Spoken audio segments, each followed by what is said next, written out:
Hey guys, welcome back. அப்போ இன்றைக்குள்ள video வந்து நம்மகிட்ட இருக்க பட்ஜீஸ் பேர்ஸை பற்றியும் போன பேச்சுலர் அண்ட் சிக்ஸை பற்றியும் உள்ள அப்படியே தான்.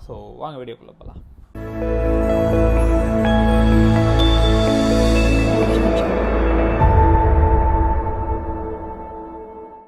இது ஒரு பேல் ஃபேலோ ஒரு ட்ரையோவாக போட்டிருக்கோம். 2 ஃபீமேலுக்கு ஒரு மேல் வச்சு முதல்ல இதில் ஒரு பேர் ட்ரையோ போட்டிருந்தோம்.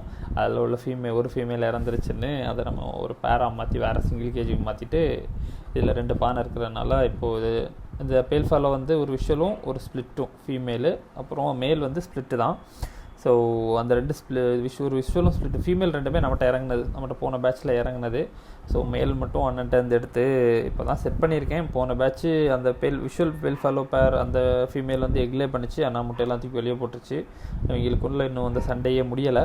ஸோ கொஞ்சம் சின்ன சின்ன சண்டையெல்லாம் போட்டு தான் செட் ஆகும். ஸோ பார்ப்போம். இப்போவும் அந்த ஒரு பானையில் எக் இருக்கும். அந்த க்ரீன் இன்னும் போடல. விஷுவல் பேல் ஃபாலோ எக் போட்டிருக்கு. அதான் போன தடவை எக் போட்டுச்சு, தூக்கி வெளியே போட்டுருச்சு. இந்த தடவை எக் போட்டிருக்கு. பார்ப்போம் எப்படி இருக்குன்னு. ஸோ இப்போது பட்ஜீஸில் எப்படி ஒரு ட்ரையோ இப்போ செட் பண்ணியிருக்கோம். இதேமாதிரி இன்னொரு ட்ரையோக்கு நம்ம பேர்ஸ் எடுத்து வச்சுருக்கோம். ஸோ பார்ப்போம். அடுத்து இது பேர். ஸோ இதுவும் நம்ம முதல்ல ட்ரையோவாக தான் போட்டிருந்தோம். அப்புறம் ஒரு நாள் திடீர்னு பார்த்தீங்கன்னா இது கூட இன்னொரு ஃபீமேல் போட்டிருப்பேன். இதில் ஒரு ஷோ ஃபீமேல் ஒன்று போட்டிருந்திருப்பேன். அந்த ஷோ ஃபீமேல் கூட தான் நான் போன ஒரு வீடியோவே எனக்கு இருப்பேன். ஷோ மேலே இறங்கிச்சுன்னு. ஸோ இந்த ஷோ கிராஸ் ஃபீமேல், ஸோ ஸ்பேங்கில். ஸோ ஒரு ஷோ சிக் இறங்கிச்சுன்னு போன தடவை ஒரு தனியாக ஒரு வீடியோவே போட்டிருப்பேன் அதை பற்றி. ஸோ இது கூட வந்து இன்னொரு ஷோ கிராஸ் ஸ்பேங்கிள் ஃபீமேல் போட்டிருந்தேன். ட்ரையோவாக தான் போட்டிருந்தேன். அந்த ஃபீமேலில் என்ன ஆயிடுச்சுன்னா திடீர்னு ஒரு நாள் இந்த மேலே பயங்கரமாக போட்டு அட்டாக் பண்ணிக்கிட்டு இருந்துச்சு. லைக் கிட்டத்தட்ட சரியான சண்டை. மேலே போட்டு கொத்தி விரட்டிக்கிட்டே இருந்துச்சு. சரின்னு சொல்லிட்டு அந்த ஃபீமேல் உடனே பிரித்து அதை இதுலேருந்தே இறங்கினா ஒரு பேட்ச்லேருந்து இதுலேயே ஒரு பேட்சில் இறங்கினா ஒரு மேலு கூட பேர் போட்டிருக்கேன் பக்கத்து கேஜில். ஸோ இப்போ இவங்க 2 பேரும் தனியாக தான் இருக்காங்க. ஸோ இப்போ திருப்பியும் எக்கில் இருக்குது. போன தடவை ஒரு சிங்கிள் சிக்கு தான், நல்ல ஷோ சிக் இறக்கி இருந்துச்சு. இந்த தடவை எப்படி இருக்குன்னு பார்க்கலாம். இதான் கைஸ், அந்த போன பேரில் வந்து பிரித்து அந்த ஃபீமேல் அது கூட ஒரு மேல் போட்டிருக்கோம். ஸோ ஐ திங்க் டிஎஃபாக இருக்கும்னு நினைக்கிறேன். ஸ்பேங்கிளாக இருக்கும்னு நினைக்கிறேன். பார்ப்போம், ரிசல்ட்ஸ் ரொம்ப தான் தெரியும். இன்னும் எக்லே பண்ணல. இதே மாதிரி தான் இந்த கேஜில் முதலையும் ஒரு மாவோ ரெயின்போ பேர் போட்டிருந்தேன். அதுவும் இந்த பானைக்குள்ளே செட் ஆகலை. ஆனால் பாக்ஸுக்கு மாற்றின உடனே ப்ரீட் ஆகிடுச்சு. ஸோ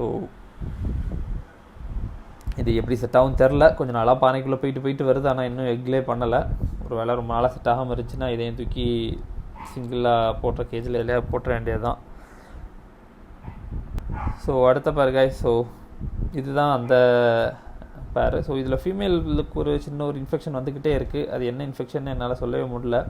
கண்ணுக்கிட்ட வந்து பயங்கரமாக பல்ஜ் ஆகுது, பஸ் மாதிரி வைக்குது. ஸோ நான் அது 1-2 மெடிசன்ஸ் ட்ரை பண்ணேன். ஆனால் இன்னும் அது சரியாகலை. போன பேட்ச்சு இந்த கேஜுக்கு மாற்றின அப்புறம் ஒர்க்கா எக்லே பண்ணிச்சு. ஸோ பயங்கர ஆக்டிவாக இல்லை கைஸ் இந்த பேர், என்னன்னு தெரில. ஸோ அப்படி கொஞ்சம் சூனியாகவே தான் இருக்குது. ஆனால் அந்த மேல் சூப்பரான மேலு. இது போன பேட்சில் இதில் இறங்கின ஸ்பேங்கிள் ஃபீமேல்ஸ் ஏதாவது கிடந்துச்சுன்னா போடணுன்னு நினச்சா. ஆனால் போன பேட்சில் எல்லாமே நம்ம கொஞ்சம் சிக்ஸு கிடக்கு, எல்லாமே மேல் சிக்ஸு.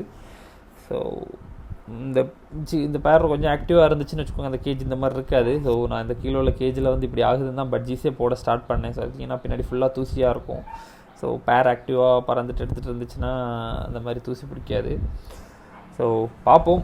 இந்த கேஜுக்கு மாற்றின அப்புறம் ஒரு எக்லே பண்ணிச்சு. 5 எக்கையுமே தூக்கி வேறு ஒரு ரெயின்போ பேருக்கு வச்சுருக்கேன். ஏன்னா அந்த ரெயின்போ பேர் வந்து கரு பிடிக்க மாட்டேங்குது. ஸோ அதனால் அதுக்கு வச்சுருக்கேன். இந்த பேர் வந்து இப்போ அடுத்து எக்லே பண்ணுறதுக்கு விட்டுருக்கு. பார்ப்போம். அட்லீஸ்ட் எக்காவது எடுக்கணும். ஏன்னா ஃபீமேல் வெயிட் லாஸ் எல்லாம் ஆகலாம். ஆனால் அதோட ஐ வந்து ஒரு மாதிரி ஐ இன்ஃபெக்ஷன் மாதிரி அதுக்கு பல்ஜ் ஆகிக்கிட்டே இருக்குது. ஸோ பார்ப்போம் எப்படி செட் ஆகுதுன்னு. ஸோ கைஸ் இதான் கைஸ் மாவோ ரெயின்போ பேர். இதில் வந்து போன தடவை சூப்பரான ஒரு மாவோ ரெயின்போ 2 மேல் சிக்ஸ் இறங்குச்சு. ஃபஸ்ட் கிளச்சு. ஸோ இதுதான் அந்த பானை வச்சு கேஜில் போட்டிருந்தோம், செட்டே ஆகலை. அதுக்கப்புறம் இந்த கேஜில் பாக்ஸ் வச்சோடனே செட் ஆகி உடனே ப்ரீட் ஆச்சு. ஸோ 2 சிக்கு ஃபஸ்ட் கிளச்சில், 2மே மேல் சிக்கு பிடிச்சி வெளியே தான் விட்டேன். சரியான சண்டை. சிக்கை போட்டு கடிச்சு பிச்சு போட்டுருந்துச்சு. அது ஒரு சிக்கை மட்டும் பயங்கரமாக போட்டு அட்டாக் பண்ணியிருந்துச்சு. என்ன கதை எதுனே தெரிய மாட்டேங்குது உங்களுக்குள்ள. ஸோ அதுக்கப்புறம் சிக்ஸை பிடிச்சி தனியாக போட்டிருந்தேன். இப்போ இவங்க அடுத்த எகிங்கு ரெடியாக இருக்காங்க. இதாங்க கைஸ். ஸோ இந்த பேர் வந்து ஒரே ஒரு ஃபஸ்ட் கிளச் மட்டும்தான் கரு பிடிச்சிச்சு. அதுக்கப்புறம் அந்த ஃபீமேல் பயங்கரமாக எக்லே பண்ணுது. ஆனால் எந்த எக்குமே கரு பிடிக்க மாட்டேங்குது. ஃபீமேல் மட்டும் எக் லே பண்ணதா என்னன்னு தெரில. ஒரு லேஸ்விங் ஃபீமேலும் ரெயின்போ மேலும். ஸோ இப்போ அதனால இதுக்கு வேறு ஒரு எக்கு மாற்றி தான் வச்சுருக்கேன். ஸோ அட்லீஸ்ட் சிக்கையாவது வளர்த்துச்சுன்னா அடுத்த கிளச்சாச்சும் மேபி கரு வச்சு முட்டை போடுதா பார்க்கலான்னு. ஸோ இந்த பேர் அப்படி இருக்குது. ஒரு 5 முட்டையில் அடை இருக்குது. ஆனால் ஃபீமேல் எக்லே பண்ணிகிட்டே தான் இருக்குது. நான் அந்த எக் எதுவுமே ஃபர்டைலாக இருக்க மாட்டேங்கிறதுனால டிஸ்போஸ் பண்ணிக்கிட்டு இருக்கேன். ஸோ பார்ப்போம் அடுத்த கிளச்சாவது செட் ஆகுதான்னு. ஸோ இது நம்மளோட ரெயின்போ பேர். இது போன தடவை நமக்கு ஐ திங்க் 5 சிக்ஸோ 6 சிக்ஸோ எனக்கு தந்துச்சு. 2-3 rainbow pairs, maximum rainbow pairs sale ஆகிடுச்சு. ஒரே ஒரு பேர் தான் பேலன்ஸ் இருக்குது. அப்புறம் கொஞ்சம் மேல்ஸ் இருக்குது. ஸோ ரெயின்போவில் மேல்ஸும் பேர்ஸும் வேணும்னா நமக்கு மெசேஜ் பண்ணுங்கள். இது அடுத்த கிளச்சுக்கு 2 சிக் வேறு பொறுக்கி வச்சுருக்காங்க. 3 எக்கு தான் இந்த கிளச்சில். அதில் ஒரு எக்கு டேமேஜ் மாதிரி இருந்துச்சு. ஸோ இந்த 2 சிக்கு தான் இந்த தடவை இறங்கும். ஸோ நெக்ஸ்ட் அவுட் ஆகட்டும். ஸோ இதுதான் கைஸ் அந்த மாவோலேருந்து இறங்கின மாவோ ரெயின்போ சிக்கு. பாருங்கள், அட்டாக் பண்ணி ரத்தம் வர்ற அளவுக்கு கடிச்சு வச்சிருந்துச்சு. இந்த சிக்கு எதுவுமே பண்ணல. 2 சிக்கு. இந்த சிக்கு எதுவும் அதை அட்டாக் பண்ணவோ எதுவுமே பண்ணல. ஆனால் அந்த சிக்கை போட்டு பயங்கரமாக இது பண்ணி வச்சிருந்துச்சு. ஸோ நல்ல ஒரு மாவோ ரெயின்போ. 2மே மேல் சிக்ஸு. ஸோ ஆல்ரெடி நம்மகிட்ட மேல் தான் எக்ஸ்ட்ரா. இது 2 கூட மேலாகவே இருக்குது. எப்படி பேர் பண்ண போகிறோம் என்ன பண்ண போகிறோன்னு தெரில, பார்க்கலாம். ஸோ அடுத்து guys new entry helicopter budgies. ரொம்ப நாளாக எடுக்கணும்னு யோசிச்சுக்கிட்டே இருந்தேன். ஆனால் இப்போ தான் நம்ம எடுக்க வேண்டிய நிலமை வந்துச்சா இல்லை இப்போ தான் நம்ம எடுத்திருக்கோம். ஸோ தெரில, கொஞ்சம் நல்ல பேர்ஸ்க்காக பார்த்து இருந்தேன். அதுக்கப்புறம் இதுவும் ரொம்ப சூப்பரான பேர்னு சொல்ல மாட்டேன். ஆனால் மேபி மொல்ட்டிங்கில் இன்னும் வருமா இருக்கும். நல்ல க்ரஸ்ட்டு. ஆனால் பேக்கில் இருக்க ஃப்ளவர் வந்து ஒரு பேர்டுக்கு ஒன் சைடு வந்து கொஞ்சம் இதாக தான் இருக்குது. பட் ஆனால் அந்த சின்ன ஃபெதர்ஸ் வந்துக்கிட்டு இருக்குது. மேபி மொல்ட்டிங்கில் இருக்கா என்னன்னு தெரியல. ஆனால் அந்த ஒய்லட் சூப்பராக இருக்கும். பட் ப்ளூ கம்பேர் பண்ணும்போது ஒய்லட் சூப்பராக இருக்குது. ஃபுல் பின்னாடி இருக்க ஃப்ளவரும் சரி க்ரஸ்ட்டும் சரி. ப்ளூ க்ரிஸ்டெல்லாம் நல்லாயிருக்கு. ஆனால் ஃப்ளவரில் ஒன் சைடு ஐ திங்க் மொல்ட்டிங்கில் இருக்குதுன்னு நினைக்கிறேன். கிளியராக தெரில. ஒன் சைடு வந்து ஃப்ளவர் கொஞ்சம் மீடியமாக தான் இருக்கும். மற்றபடி பேர் சூப்பரான பேர். பார்ப்போம் ரிசல்ட்ஸ் எப்படி வருதுன்னு வெயிட் பண்ணி பார்க்கலாம். ஸோ கைஸ் அடுத்து இதான் போன பேட்சில் நம்மகிட்ட இறங்கின அவ்வளோ சிக்ஸும்.